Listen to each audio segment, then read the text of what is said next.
wants to visit, because sometimes they'll go there if they miss their group discussion or something. So. Okay, so we're recording. All right, good morning. Good morning. Sorry. I was telling the other two that as I set my alarm, and as I woke up this morning, it was right on the hour, and I went, oh, where did my alarm go? Anyway, so we're here. We're up. We're running. It's all good.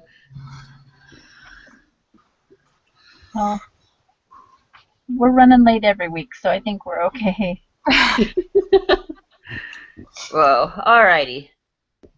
So let's get started with the questions. So the first over in one the is, chat box again. Pardon? I put them over in the chat box so everybody can look at them. Oh, good. Thank you.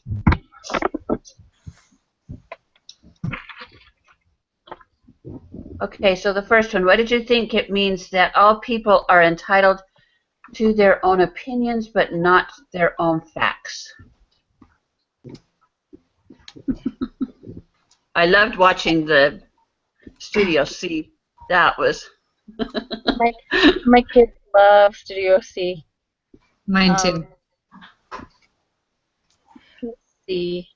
I guess what that means is that, like, you can think anything you want, but you can't just make up things that are true, true. Mm-hmm. Certain things are true, certain things are not true, and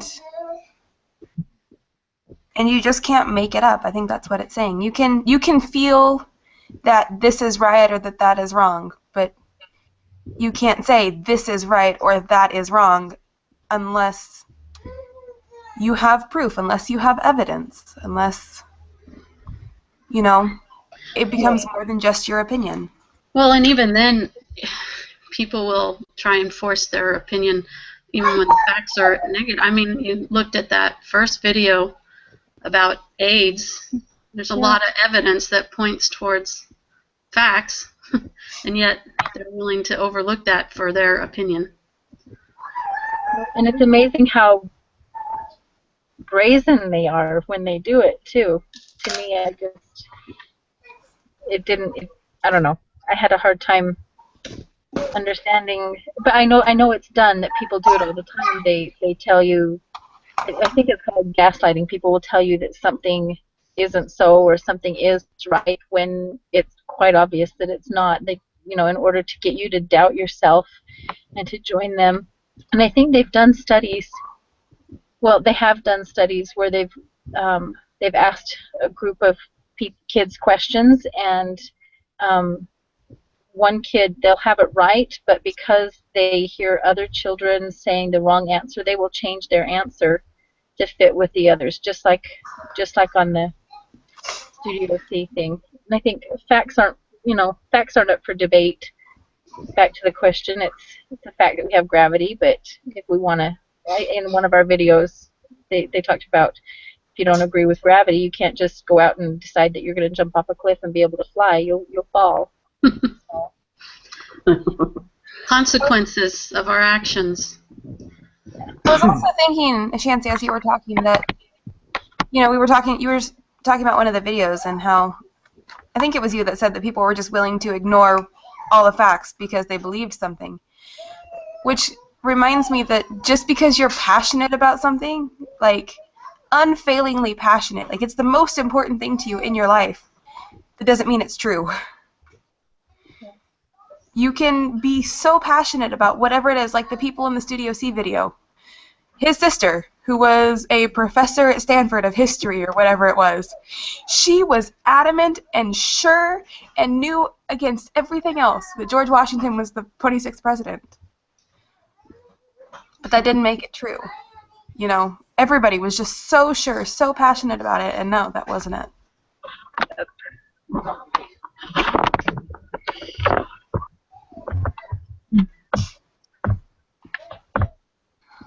As you guys were talking, it was interesting because my mind went to when you bear your testimony, a lot of people will say, well, that's just your opinion. Yeah. Well, which is interesting. your opinion can be true. True. Opinions aren't always wrong. So True. Yeah. You can't say that it's a fact. You know, if you can't, like, you can't get up at the pulpit and say, you know, like a fact unless you can then back up the fact. You can just give it as your opinion, you know, unless you're standing up there with data. And then you could label it as fact. But if you're just sharing your opinion, you know, that's your opinion. But yeah, anything can be It's true. interesting though, because facts have, you know, as far as the truth is truth, and that's through revelation and through the Spirit, and that's the only, you know, it's how we know truth. But through time, what was a fact, I know in the 70s, is not a fact now. Mm-hmm. I remember sitting in 4th grade, and my teacher told me the sun was going to explode by the year 2000. And here we are, 16 years later, it still hasn't happened. So, I mean, facts then, they said we would use up all, not explode, but we'd use up all the energy of the sun by then with the amount of people. And facts aren't always facts. Mm-hmm. They can, you know, and even still the way of life at a certain time, they may have said, well, facts, this is the fact, this is what is best, but they have later found through studies that, in fact, no, that wasn't truth. So Look at the arguments on margarine and butter. yeah, yes. But I would say that even if facts aren't always correct, I would say that when you rely on facts, you're more likely to be correct than you would be if you didn't. You know, instead of just saying whatever it is you believe, you have something substantial behind you, whether or not it's completely correct or not. There's still, I don't know how to say what I'm trying to say. Like, I would go more along the lines of evidence. You know, the word evidence more than facts. Truth and facts, I believe, are two different things, because somebody can have a lot of data and a lot of facts in their head, but truth isn't. It might not be truth, but evidence. I think what you were going at is if you have evidence to support those things that you're trying to prove or whatever, or say or support those facts, I guess, then you have a better footing, a more solid footing. Yeah. I understand what you're saying. Yeah. Interesting. What facts and opinions? Well, I have some family members that aren't active right now, and their justification of why they are doing things, they relay facts, and I keep having to remind them, you know, I remember a time, and this is a fact because this happened. And they were, well, you don't know what was going through my head at the time. I said, you were pretty vocal at that time about what was going through your head. You know, so you go back and forth when you're talking about testimony and truth and you know, opinions and such. I just found it interesting as those that have fallen away, their justification is so flawed compared to what they had when they were strong. And but anyways, truth is truth. Right. I think that's where we have to kind of go, is more truth. All right, ready for the next question? Yeah. Okay, why can statements that begin with "I've heard" or "you know they say" be so dangerous when articulating your point? Because a lot of the times. Oh, sorry. Go ahead. Oh, I didn't know you were talking. I'm sorry. No, that's okay. Go ahead. I'm just super quick. A lot of times when you hear people say, "Well, I've heard," or "you know they say," that a lot of it is hearsay terms, and they're generally opinions. They're not backed up by any research or facts, and a lot of it is kind of like that whisper down the lane game. You know they say, but it changes every time someone else says something. So that's all I was going to say. I think the new thing that I think is funny is instead of I've heard or, well, I read, where'd you read it? Facebook, you know? Yes, Facebook awesome. never lies. The internet is only Yes. true. Because I read it on the internet. Exactly. Google is our friend. Yes. Well, it is when you're going to It school, is. but It is. it's also not. It's also full of deceit and lies. And is anybody else taking Psych 302 right now? It feels like there's a few of you that might be. I took I it am. last semester.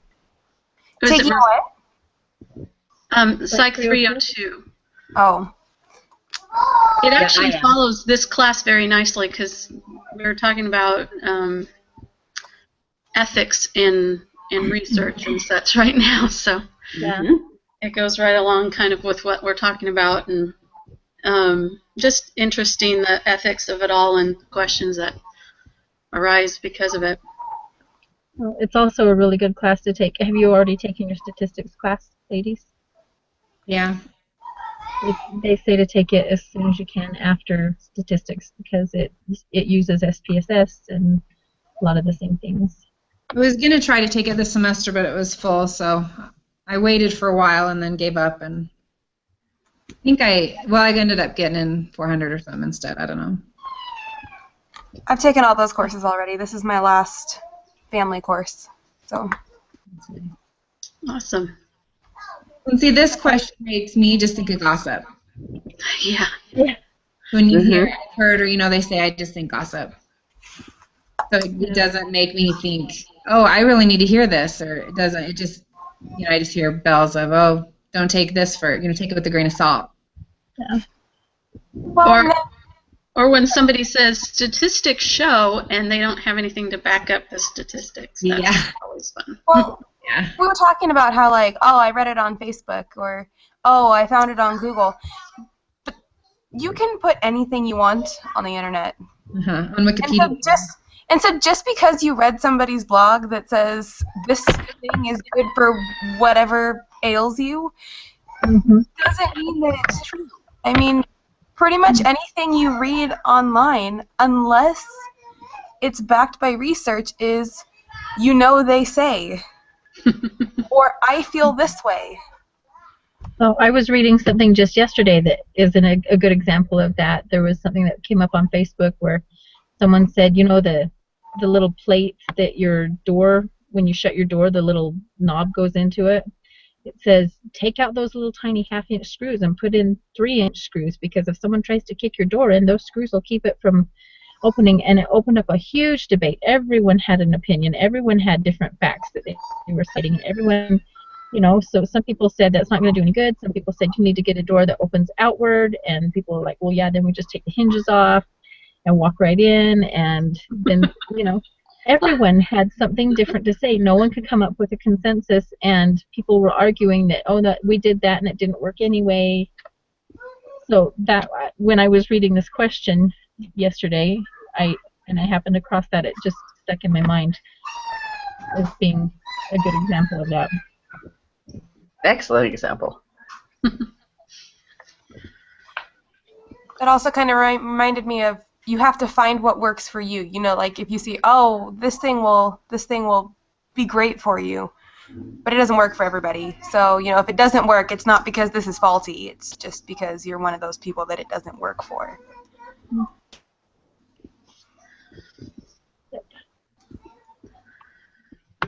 I think that's actually, I like that idea, because you can read about all the diets, or you can read about how to raise your children, or all that stuff, and there's like one little nugget that'll stick out to you, and then that's the one that works. But it's not like this whole program or the whole thing, so you have to be careful. I guess Yeah. you do it with the Spirit so that it teaches you what you can do. Yeah. Well, and that's another thing too. Like when my son was little, he was hard. He has some things going on that made it a little bit hard to raise him, and so I took him to the university to one of the professors up there who is he's well known and he's published and he's done a lot of studies. He knew what he was talking about, and he and his graduate students were working with us, and he was saying this behavior is because you need to be a better parent about and be more consistent with him. And so he gave me a write-up of everything that I needed to do, word by word, step by step, and sent me home.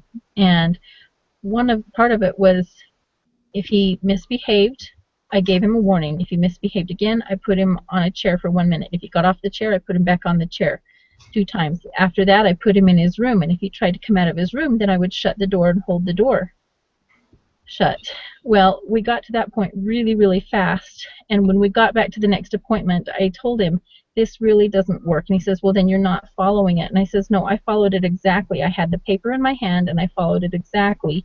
And we got to the point where I was holding the door very quickly. And he says, well, how long did it take him to calm down after you held the door? And I says, I sat outside the door, pulling it shut and holding it shut for 7 hours with this 4-year-old boy. Wow. And I says, this would work really well with my daughter. She would get that. She wouldn't even have to go to her room maybe once, and only for just a minute, and then it would just click with her. But with my son, there's other things going on, and it's not this. It's not this. And his eyes just kind of bugged out when I said 7 hours. And I says, I promise you, I followed everything to the letter. So I found at the university, over in the behaviors in another department, found something, and he found something that worked better for him.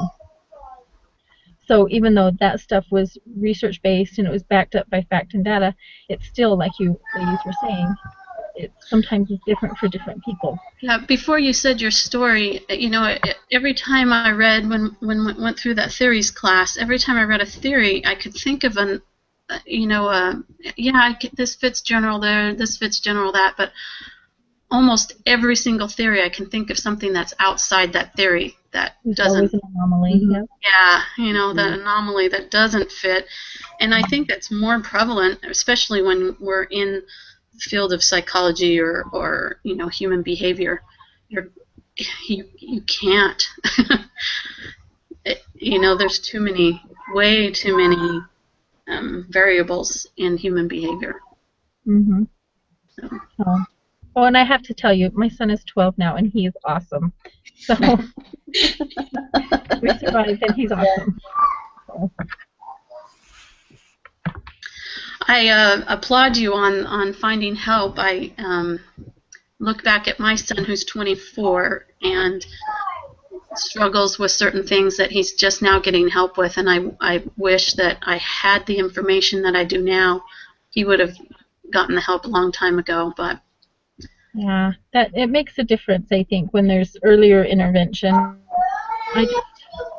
From the time he was really tiny, when I first started noticing how hard he was, always had the strongest prompting, and just not to change him, but to help him work with who he is, because he came that way for a reason. So we started finding ways to try and work with him, and I hope it helps. Melissa, you've adopted, did you say, in the past? I adopted 3. And do they come, with instructions when you adopted them? I wish. There are lots of therapies and lots of appointments and lots of holding the door. So you probably can appreciate what Chauncey went through. Definitely. It's a lot. We're struggling at school right now. But it's all right. It's hard when they had drugs in utero and the alcohol in utero, and it kind of gives them a rough start. Yeah. Yeah, it does. And there's longer lasting effects too, Mm-hmm. like with being in school and stuff and trying to function. So. I have an adopted daughter in Arizona, and she has a few kids that take after their father, who's no longer around. But she says that there's a lot of traits that she thought if her then husband would have gotten early intervention, that there would have been a huge difference in their marriage. but she's now, like both of you have said, struggles, and holding the door doesn't work at all for her either. And she has had to find different ways to, hold them accountable for their actions, even though sometimes their actions are not really controlled. They can't, they're just different. I don't want to be rude, but Shancy has to leave in like 10 minutes, right? Oh. Actually, I'm okay. Are you? Okay. The teacher announced the wrong time. She sent a letter home yesterday, so. Okay. Thank you for remembering that and thinking of me. Thank you. It occurred to me, you're sitting in your car, and I'm like, this whole time, I'm like, why is she in her car? She has to be somewhere in 10 minutes. That's why. And it's actually clean today. Well, that's all the stuff for my daughter's project, but other than that, it's clean. That's impressive. Yeah, it's hard to get it cleaned in the winter. I don't have a garage, and right now, it's up to 4 degrees now. It was -2 this morning. Oh, good thing I don't live where you live. Where do you live? In Cache Valley, in God's country. Oh yeah. So Cache Valley it straddles the Idaho-Utah border. So Preston, Idaho, Logan, Utah, if you know where those areas are. So yeah, my ex-husband went to Utah State. Oh, uh-huh. So, yep, love that area. Me too. Yeah, I moved home. I lived in California for several years, in Alaska and Washington, and I came home to raise my kids. Yeah. My new husband's parents live in Smithville, so we were just there at Christmas time. Oh, well, if we had known that's like 15 minutes away. No. We'd have known each other, huh? Yeah. All right, so let's see, the next question. So far we've learned the importance of having the doctrine in our heart. Why do you think it's also important to have good science in our minds and mouths? I put that we're going to be questioned and confronted and asked many things over the course of our lifetime, and we're going to need to be able to support and defend with clarity. We can't hem and haw, and if we have the gospel in our hearts and good science in our minds and mouths, then they are going to work together to help us articulate truth and goodness and facts with confidence and intelligence. And I wrote, which, let's face it makes you sound like you know what you're talking about and makes you more believable. And if you don't know or understand what you're talking about, people are going to pick up on it really quick, and they're going to stop listening to you, and they're not going to believe what you have to say, even if you happen to be right. So educating ourselves is important, and we've been advised to do that. And I think, here in the last days, one of our big trials, and we've already seen it happening, is that we're going to have to defend our faith. Which immediately made me think of, when I read that question, the news that came out. Of course, I saw it on Facebook first, but I did go to the source. That the North American Indians have been genetically linked to Middle East. And so, the science right there, because one of the things that even my friends had talked about, well, there's no genetic link that says it came from the Middle East. The Mayans, they've been linked to Asia. And I was like, well, maybe it was a roundabout way. I don't know. But anyway, so that's something that's new that just came out that linked science and kind of confirmed a little bit more on the scientific background of the Book of Mormon. So, along those same lines, I was thinking earlier in our discussion about the word of wisdom, how when that first came out, people didn't really understand, and it happens to us today. We're asked to do things we don't quite understand, but over time, a lot of the things in the word of wisdom through science have been proven that it isn't. These things are better for you, and this isn't so good for you, and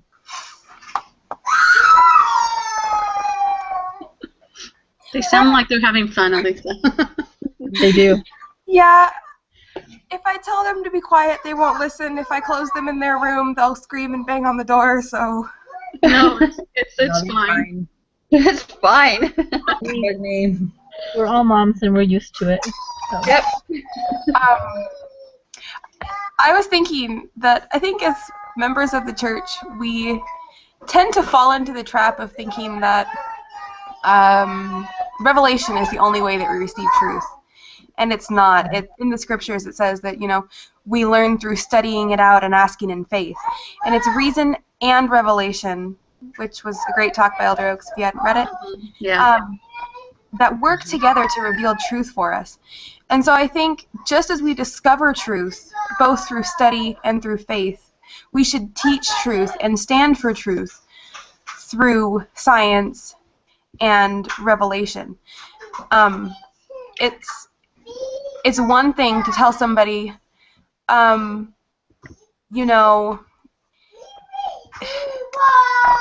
explain why you parent in an authoritative way based on your religion. That's fine. But it's even more powerful if you can back that up with evidence that says, look, this shows that this works with children, that this is what children need, like this flexibility and this warmth and this structure. So it's like you're using your passion or your belief, but you're also using evidence, facts that aren't easily disputed. They go together to teach just as they go together to testify of truth.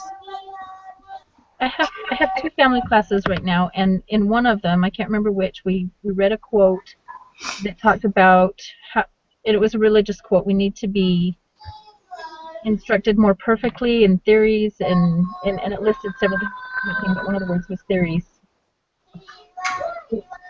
So Isn't that a scripture? Well, I think, yeah, it might have been, I think it was a general authority quote, and yeah, he might have been quoting a scripture.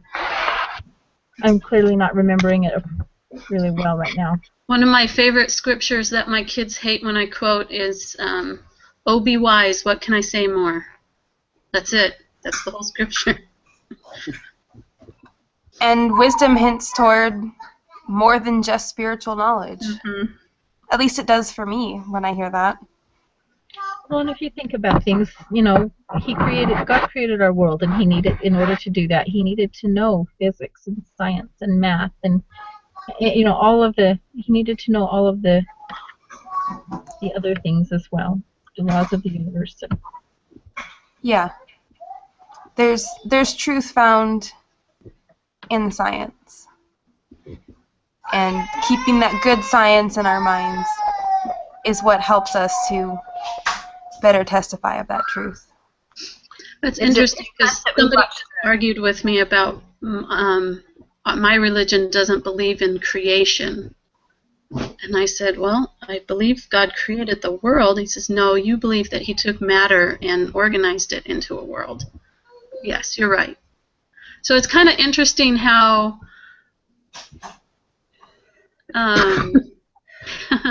I just found it interesting that they argued that I'm not Christian because I don't believe that God created the world.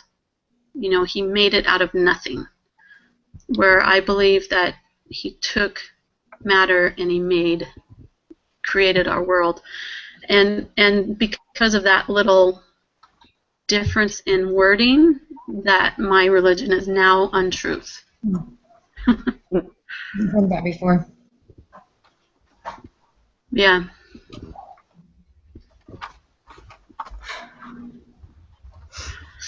Next question. All right. Okay, so if you were to pick a side on the Common Core debate strictly based on the information from evaluating research, which would you pick and why?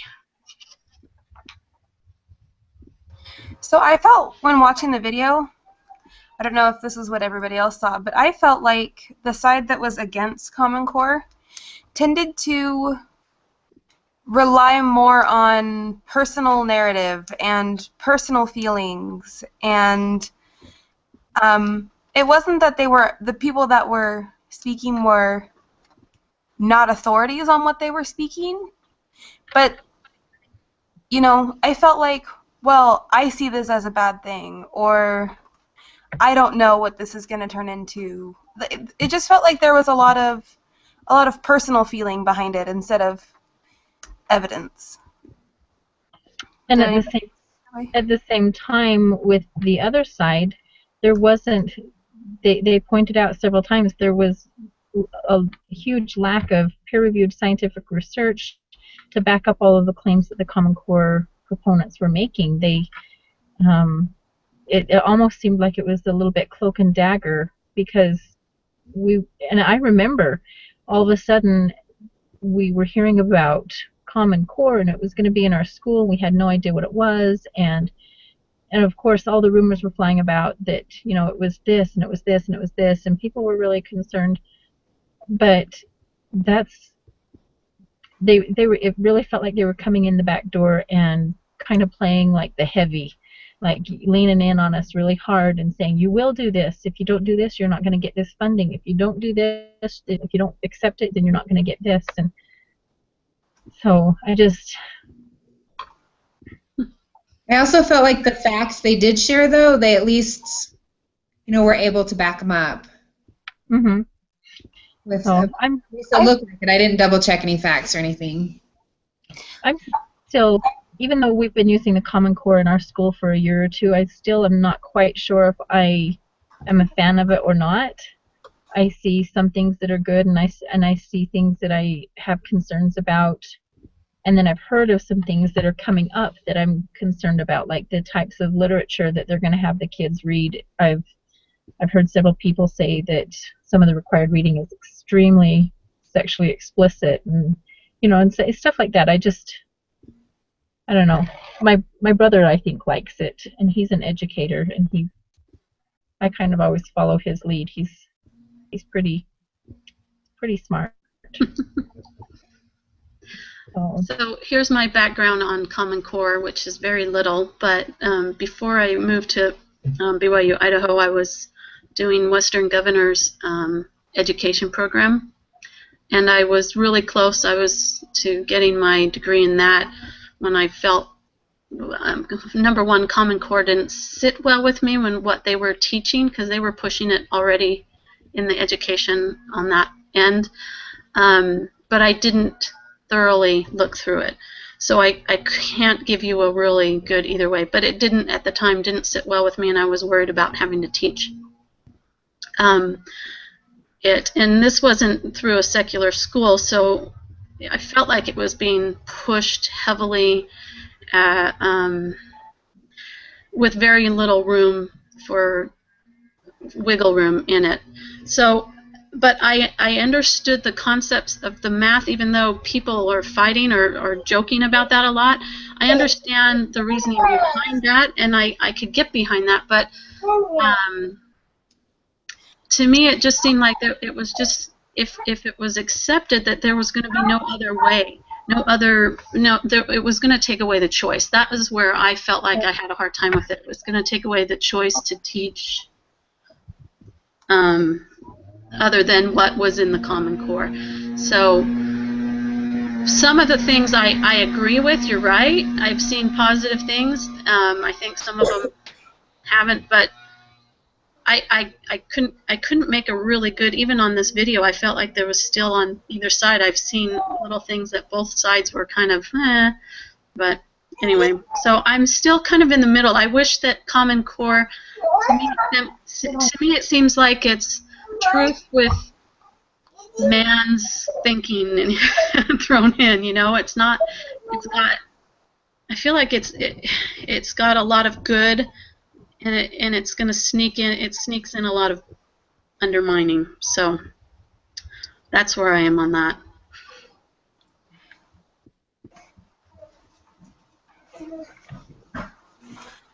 Anybody else want to talk about Common Core? Well, I just wanted to say that we are supposed to be evaluating the video based on the page on research that we watch, not necessarily evaluating Common Core. So that's true. Because I personally haven't done enough research to know whether I like Common Core or not. But what did you think about the video, Melissa?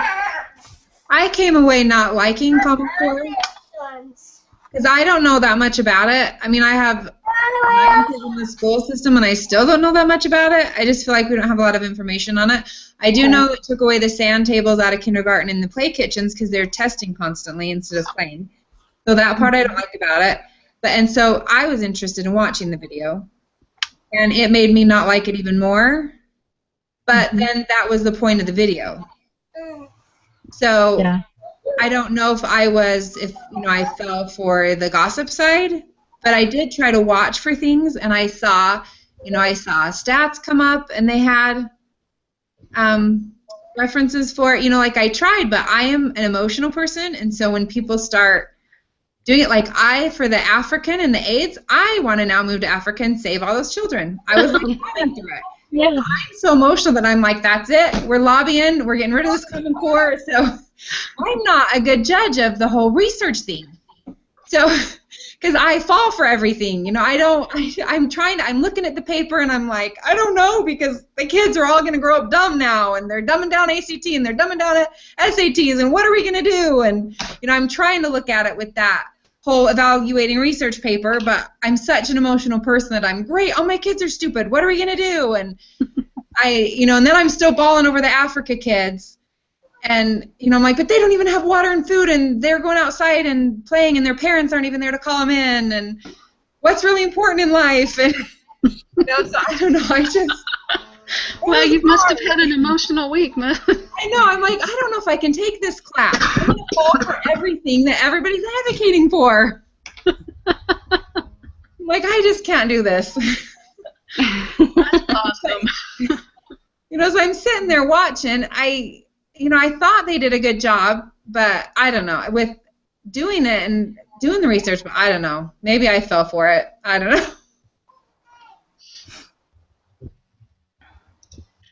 As I watched it, and as I was going down through the list of in our sheet, the what you look for and understanding, the one that stood out to me was that the undesirable practices, the issues are defined in ideological terms, like the straw man, reflecting exaggerations or extremes perceptives are used to characterize a debate. And I thought that probably fit the whole thing on both sides. Mm-hmm. They were really exaggerating it. It was an extreme. It was so it was hard to sift out. Like we've mentioned, were there statistics? Yeah, there were a few thrown in. Mm-hmm. You had to really listen for them if you caught them. Mm-hmm. But that was the one that in the research thing that stood out to me. I'm going, oh, that kind of fits that. Yeah.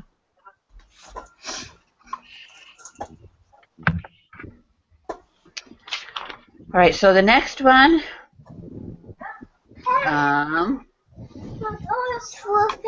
Good job. Go get your underwear and socks. Oh, and I would probably pick against the Common Core, just as I watched it and as I tried to listen to it. Do you think much of Common Core curriculum ignores empirically based, developmentally appropriate practices for children? Why or why not? Yes, I think so. A lot of my reasoning is because it didn't show in this particular video. They didn't show that they had empirically based, developmentally appropriate practices for the kids, because it's not data that's backed up or that backs up their claims. And also at the same time, they're removing and ignoring empirically based data that's been proven to be beneficial and effective. And I think their big goal is that they want more kids to be successful, but they forget that not all kids learn the same. You can't put them all on the same linear plane and expect them to perform the same. I remember seeing like a Far Side joke, and the gym coach was saying, okay, in order to pass this class, you all have to climb a tree, and this poor elephant standing there going, what the heck am I going to do? How am I going to do that? Because an elephant can't really climb a tree. And I think that's kind of the same thing here that they're forgetting is, I don't know. I'm going on a tangent now, sorry. There's a study or something that happened here in Texas just recently, and maybe you've seen it because I know it's been on the internet, but one of the schools here in Texas allowed kindergarten, first, and second graders to now have 4 recesses a day. And the kids have improved in all areas of learning because they have that time to exercise and such. So, you know, that's the way I grew up. I had recess, couldn't wait to get it, but I know that when I got back in, I was, you know, ready to learn, and blood was flowing and things like that. But so I found that interesting. And Texas is one of the states that you don't have to use Common Core with. It's kind of fighting against it. So I don't know. Interesting. Yeah. And I think a lot of people think that children's play is a waste of time, but like you said, it is so beneficial to them physically. It gets them going, gets their blood moving, it helps them refocus.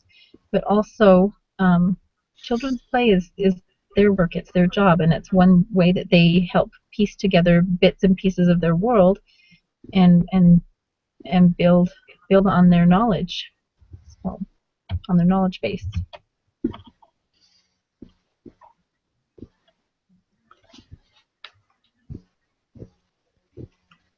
I think when you said that, it was interesting when I have a daughter that's Down syndrome, and when she was born, the occupational therapist came over and said, okay, we're going to start occupational therapy. And you're thinking, occupational therapy, what has that to do with a 3-month-old baby? But as she explained it to me, it was like her job is to play. Mm-hmm. This is her work, and this is her job. And it was, there's a lot of things that were opened, a lot of information and a lot of things that were interesting knowledge that you gained. But so like you said, little children, their job is to play. That's how they grow. That's how they learn. That's how they experiment. That's how they learn, is through their play. And, we've read in a lot of our classes about how those, how they develop, and all the research that they've done through all the, how different people develop. And I thought it was interesting that they wanted to put everybody in this pigeonhole, and everybody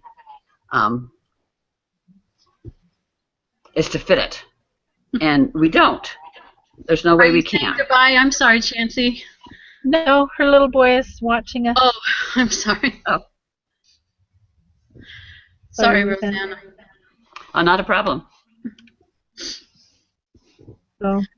So I go ahead. No, go ahead. I was just going to give an example. I teach swim lessons, and I have for 25 years. And when I first started, I taught exactly the way Red Cross taught me how to teach. And then as I learned that not every child is the same, and especially in the last probably 10 years that I've been teaching, I've gone to small groups, 3 or less, if I do a group lesson, and then one-on-one is what I prefer. And I give it at a reasonable rate that people can do, one-on-one swim lessons, because to me it's just something I do in the summertime. But one thing that I teach the parent is that they've got to get in the pool and play with them, because that's where they're going to gain their confidence. Me forcing them to go underwater isn't going to give them anything but nightmares.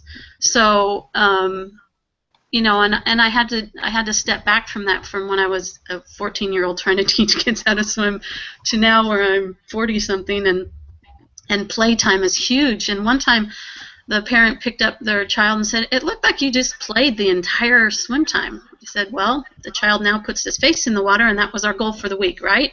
"Yes, we did it by playing. That's how we learned." And so the concept of parents, they're just dunk them, just make them, just throw them in the pool, and it works for some. Some of them, it's like I've seen that, all they need is that little push and they go. And then there are some that you really have to take a step back and play with, so that they're not afraid and such. So, and I think that's the same, like we talked about with any event. And I feel like Common Core kind of is that way, is that, it's all here, this is the way it is, but it doesn't give you as much, as I said before, room to individualize the learning. Anyway, sorry. Okay, do anybody else have any comment on that question? Sounds good. All right, what have you learned from cultural imperialism about the persuasive function of research in science in creating cultural change?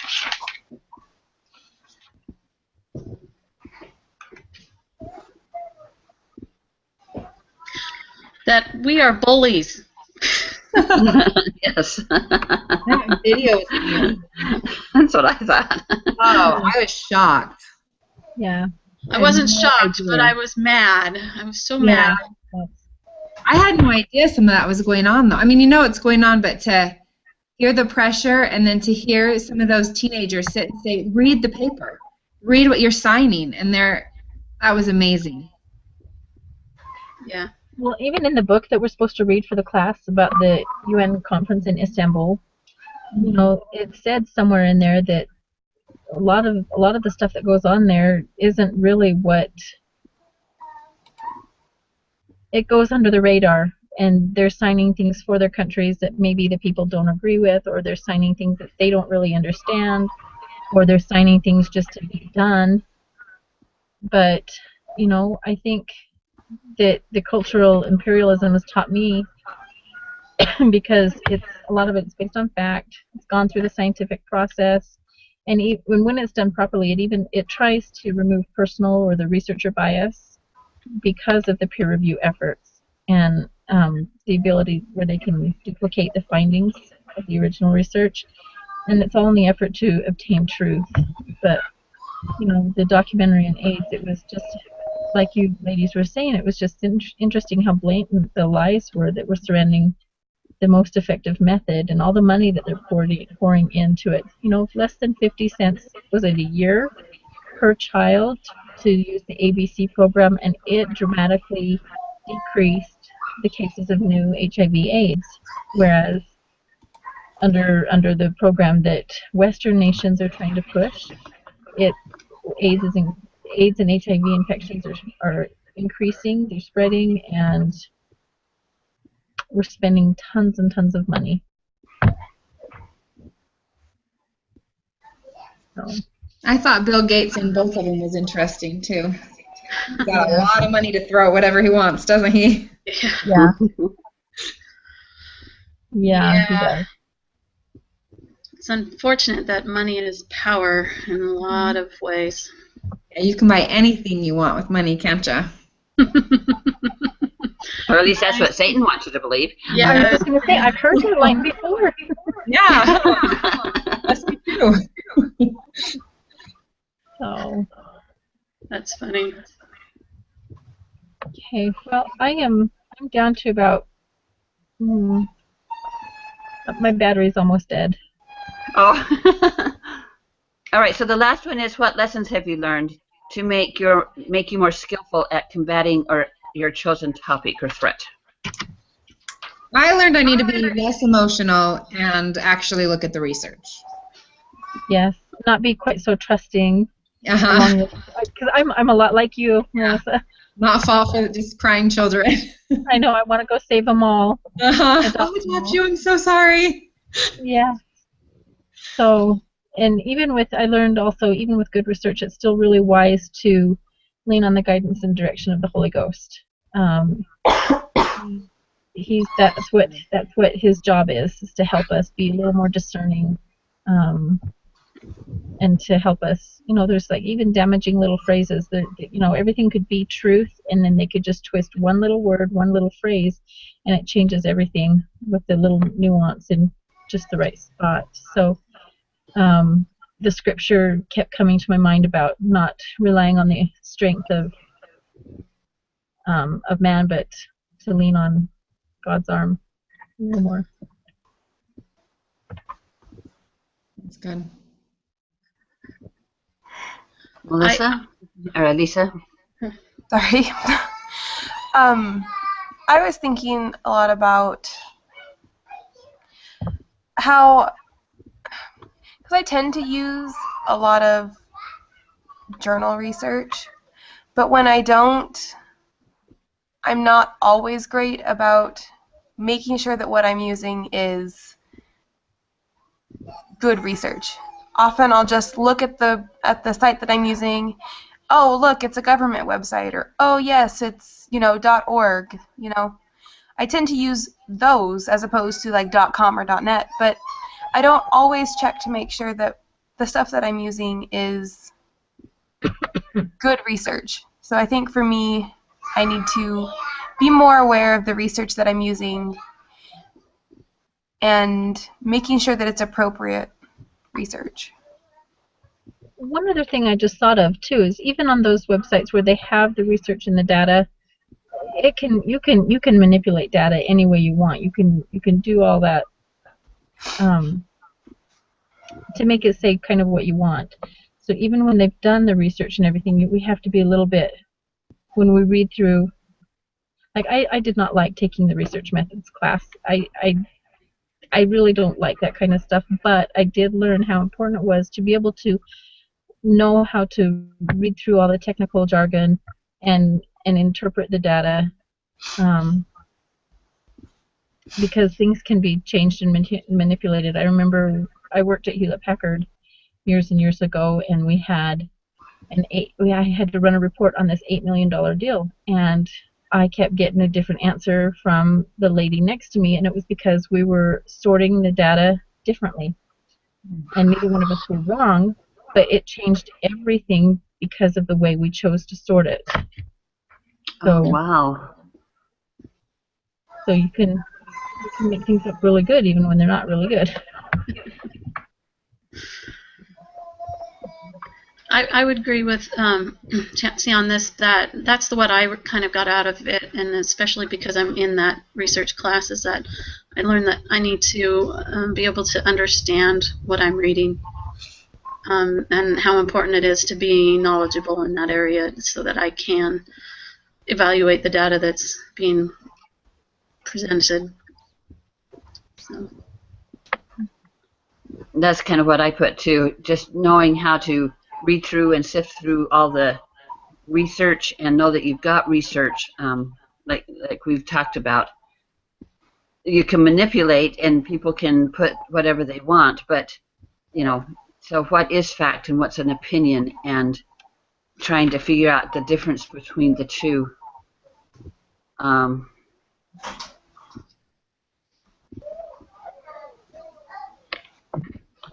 know that people have their own opinions and that they're allowed to their own opinions, but facts are different. And is it in this class that we read about, watched the video with Brother Rick? Yes. Yes. Yeah, and how as he presented facts, and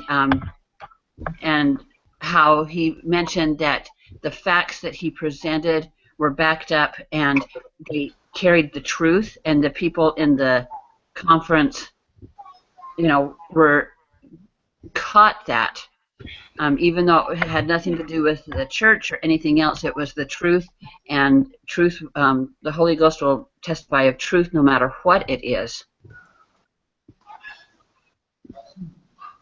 Yes. So, okay. Who is going to? Oh, go ahead. I don't know who's summarizing. I'm just on emergency. Oh, I'm summarizing, so I'll do it real quick and then we'll go. Okay. That works. I've enjoyed it once again, ladies. Thanks. Me too. Yes, thank you. So when we were talking about the importance of... Oh, we didn't all say our names.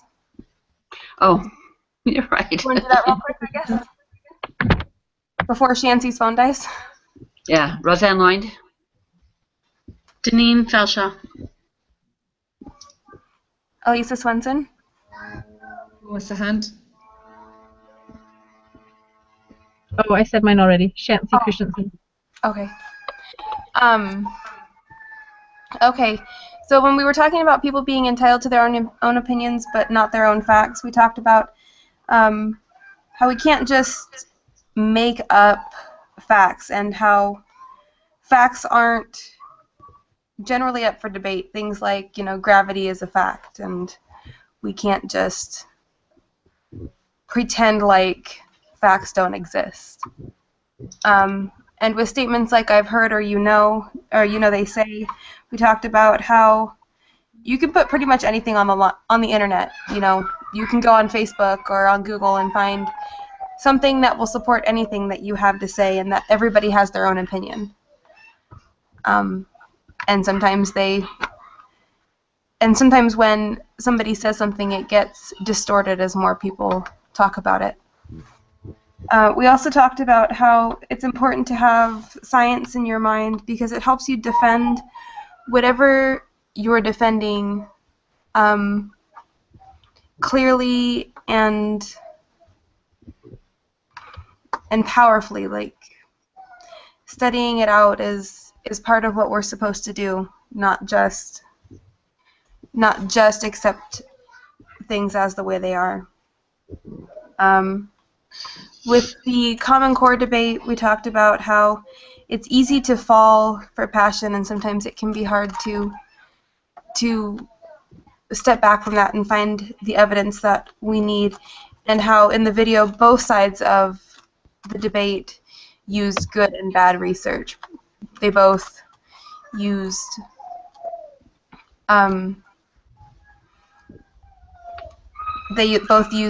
statistics, or they both used poor arguments.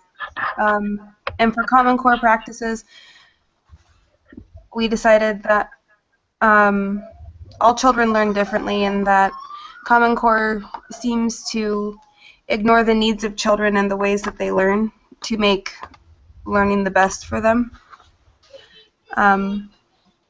With cultural imperialism, we talked about how money is power, and how it seems like you can do pretty much whatever you want, or push the causes that you need, as long as you can convince people to believe you. And the lessons that we learned were to be less trusting of whatever we read or whatever we hear, and to try harder to check the data and resources, and to be better about understanding the things that we read and being more knowledgeable. Does that sound about right? Yes. Great job. So, great job. Awesome.